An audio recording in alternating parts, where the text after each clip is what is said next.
ತಿರಸ್ಕಾರವೇ ತಪಸ್ಸಾಯಿತು. France no ಎಂದ ತಂತ್ರಜ್ಞಾನವನ್ನು ಸ್ವತಃ ಸೃಷ್ಟಿಸಿ ವಿಶ್ವಕ್ಕೆ ಸೆಡ್ಡು ಹೊಡೆದ ಭಾರತ.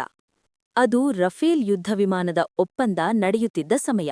ಭಾರತಕ್ಕೆ ಅತ್ಯಂತ ಅಗತ್ಯವಿದ್ದ ಯುದ್ಧದ ಗತಿಯನ್ನೇ ಬದಲಿಸಬಲ್ಲ ಗ್ಯಾಲಿಯಂ ನೈಟ್ರೈಡ್ ಎಂದು ಕರೆಯಲ್ಪಡುವ ತಂತ್ರಜ್ಞಾನವನ್ನು ಹಸ್ತಾಂತರಿಸಲು ಫ್ರಾನ್ಸ್ ಮುಲಾಜಿಲ್ಲದೆ ನಿರಾಕರಿಸಿತ್ತು. ಇದು ನಮ್ಮ ಆಯಕಟ್ಟಿನ ರಹಸ್ಯ, ಕೊಡುವುದಿಲ್ಲ ಎಂದು ಬಾಗಿಲು ಹಾಕಿತ್ತು. ಅಂದು ಭಾರತ ಅನುಭವಿಸಿದ ಆ ತಿರಸ್ಕಾರವೇ ಇಂದು ನಮ್ಮ ವಿಜ್ಞಾನಿಗಳ ಪಾಲಿಗೆ ತಪಸ್ಸಾಯಿತು. ಫಲಿತಾಂಶ: ಇಂದು ಭಾರತ ಯಾರ ಹಂಗಿಲ್ಲದೆ ಸ್ವತಃ ಆ ತಂತ್ರಜ್ಞಾನವನ್ನು ಅಭಿವೃದ್ಧಿಪಡಿಸಿ ಜಗತ್ತಿನ ಎಲೈಟ್ ರಾಷ್ಟ್ರಗಳ ಸಾಲಿಗೆ ಎದೆಯುಬ್ಬಿಸಿ ನಿಂತಿದೆ. ಏನಿದು ಗ್ಯಾನ್ ಮ್ಯಾಜಿಕ್? ಇದು ಕೇವಲ ಒಂದು ಚಿಪ್ ಅಥವಾ ಎಲೆಕ್ಟ್ರಾನಿಕ್ ಭಾಗವಲ್ಲ. ಇದು ಆಧುನಿಕ ರಕ್ಷಣಾ ವ್ಯವಸ್ಥೆಯ ಬ್ರಹ್ಮಾಸ್ತ್ರ. ಶತ್ರುಗಳ ಕ್ಷಿಪಣಿಗಳನ್ನು ಬಹು ದೂರದಿಂದಲೇ ಪತ್ತೆ ಹಚ್ಚುವ ರಾಡಾರ್ಗಳು, ಎಲೆಕ್ಟ್ರಾನಿಕ್ ಯುದ್ಧೋಪಕರಣಗಳು ಮತ್ತು ಬಾಹ್ಯಾಕಾಶ ಉಪಕರಣಗಳಿಗೆ ಇದು ಜೀವ ತುಂಬುತ್ತದೆ. ಅತಿ ಹೆಚ್ಚು ಉಷ್ಣತೆಯನ್ನು ತಡೆದುಕೊಳ್ಳುವ, ನಂಬಲಸಾಧ್ಯ ವೇಗದಲ್ಲಿ ಕೆಲಸ ಮಾಡುವ ಈ ಶಕ್ತಿ ಈಗ ನಮ್ಮ ಕೈಯಲ್ಲಿದೆ.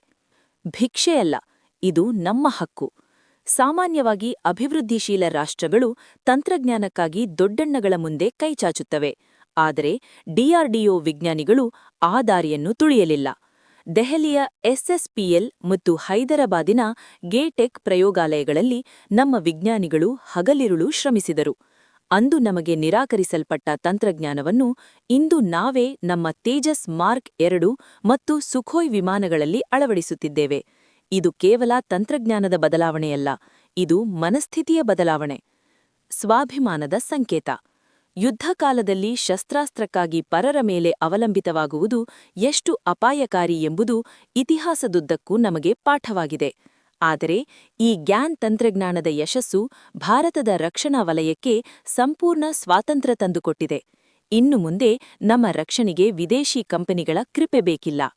ನೀವು ಬಾಗಿಲು ಮುಚ್ಚಿದರೆ ನಾವು ಗೋಡೆ ಒಡೆದು ದಾರಿ ಮಾಡಿಕೊಳ್ಳುತ್ತೇವೆ ಎಂಬ ದಿಟ್ಟತನ ಭಾರತೀಯ ವಿಜ್ಞಾನಿಗಳದ್ದು. ರಾಜತಾಂತ್ರಿಕವಾಗಿ ಸೋತಲ್ಲೆಲ್ಲ ಭಾರತ ತನ್ನ ಮೇಧಾವಿತನ ಮತ್ತು ಪರಿಶ್ರಮದಿಂದ ಗೆದ್ದು ತೋರಿಸಿದೆ. ಇದು ಆತ್ಮನಿರ್ಭರ ಭಾರತದ ಅತಿ ದೊಡ್ಡ ಗೆಲುವು.